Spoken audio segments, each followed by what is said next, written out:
bersama Cisaka. Cisaka. Oke. Bersama Bapak Ibu yang dari Ngerayun Ponorogo perbatasan. Selamat siang. Janji tresno disekseni lintang-lintang ing tengahing wengi ati kang nandhange semara Gusti kula paringa usada rembulan ning wayah wengi nambahi kekesing ati iki pepujen nanti mengendi dawa ngayu sing dianti. Selamat siang Ibu, Bapak. Jebule ya akeh. Iki bareng rawuh. Mbak sami sehat saking Ponorogo. Amin. Iki ana waroke ora, Mas? Loh ora ono, ibu-ibu.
Bapak Ibu kasih salim dulu. Salim. Selamat datang di Magetan, Mbak Putri. Ini yang bisa dipilih aja ya. Halo Adik, C. Salam kenal. Ayo dong kita sapa Bapak Ibu yang ada di atas. Monggo Ibu.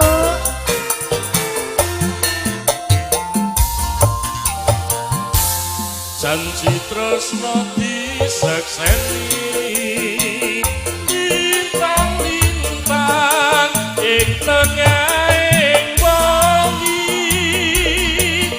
ati kang nandhange semara Gusti kula paringa usada rembulan ning wayah wengi nambahi kekesing ati iki pepujen ati mengendi wong ayu sing dianti. Anu ndoke munggah kene jemek. Ah iya. Niki saking Sidomukti. Dari Ponorogo. Oh, Ponorogo juga. Ya Allah. Segitu dari pun. Monggo disambi seneke Ibu. Sudah habis. Wong bagus aja sederhana.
saged kepanggih kalih sedulur-sedulur Ponorogo nggih. Ngerayu